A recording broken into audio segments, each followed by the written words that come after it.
وتی دوستانی شگان و غم وتی دشمنانی بد و ستم چوش قاضیے کے مبارکند پدا مشکلیں کے ودی بیت۔ بلوچی زبان کے عظیم شاعر مبارک قاضی تربت میں انتقال کر گئے۔ فیملی ذرائع کے مطابق گزشتہ 2 ہفتے سے تربت میں تھے کہ گزشتہ شب انتقال کر گئے۔ مبارک قاضی کی موت کی خبر جنگل کی آگ کی طرح پھیل گئی اور سوشل میڈیا میں دھڑا دھڑ مبارک قاضی کی تصاویر وائرل ہو گئے اور ملک بھر سے مقامی میڈیا ہاؤس میں فون کا تانتا بند گیا، جبکہ مبارک قاضی کی موت کی سوگ میں پسنی کی دکانیں بند ہو گئی۔ مبارک قاضی کی جسد خاکی کو جب پسنی لایا گیا تو پسنی زیرو پوائنٹ پر سینکڑوں کی تعداد میں لوگوں نے اپنے معروف قلندر صفت شاعر کی میت کو قافلے کی شکل اس کے گھر پہنچایا۔ مبارک قاضی کے نماز جنازہ میں تربت، کراچی، من تو، پنجگور،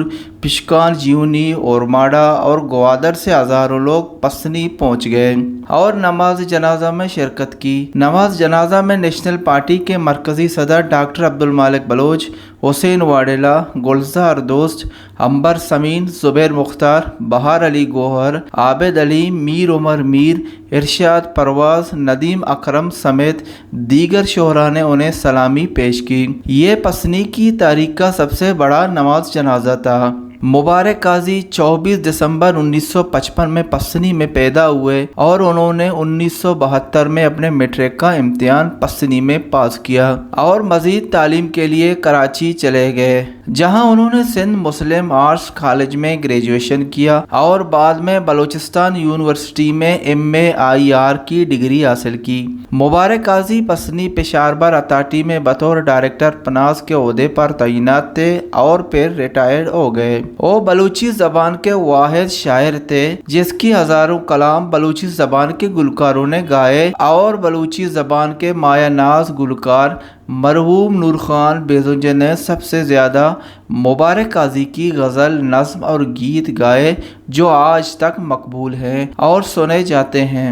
مبارک قاضی 1982 میں جب عمید بلوچ کو پھانسی دے دی گئی تو اس کی شہادت کے رد عمل احتجاج کرنے پر مبارک قاضی کو گرفتار کیا گیا اور مچ جیل میں پابند سلاسل رہے۔ اس کے بعد 2007 میں ایک انقلابی نظم لکھنے پر اسے دوبارہ گرفتار کیا گیا اور وہ 8 ماہ تک تربت جیل میں بند رہے اور 1.5 سال تک تربت اور پنجگور میں مقدمات کا سامنا کرتے رہے۔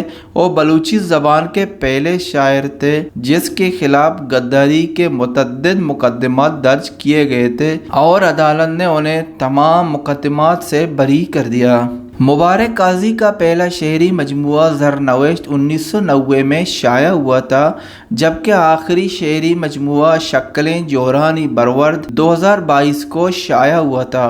مبارک قاضی کے اب تک 10 شعری مجموعے زرنوشت، شاگماں سبزیں ساوڑا، منی آہدے گمے قصہ، آنی منی ماتیں وطن، چولاں دریا یلدا تک، مرغ پا کدوں ہاں رفتگاں، جنگل چنچو زیبائیں، آپ سما کا جتگ، گسا واتر کنگ لوٹاں، شکلیں جورانی بروردہ شائع ہو چکے ہیں۔ مبارک قاضی نے پسماندگان میں بیوہ اور بیٹی چھوڑے ہیں، جبکہ اس کا بیٹا ڈاکٹر قمبر مبارک جو کہ ایک بلوچ مزاحمتی تنظیم سے وابستہ تھے، انہیں 2014 میں شہید کر دیا گیا تھا۔ ڈاکٹر قمبر مبارک کی شہادت کے بعد مبارک قاضی کافی عرصے تک گوشہ نشین رہے اور اس دوران نامعلوم افراد نے اس کے گھر پر دستی بم سے بھی حملہ کیا تھا جس سے اس کی بیوی زخمی ہوئی تھی اور دستی بم حملے کے رد عمل مبارک قاضی نے مشہور نظم مردمانی بدل کانچ و کاغذ نباں تخلیق کر کے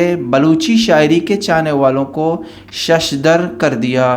شریف ابراہیم، گوادر سٹی نیوز، گوادر۔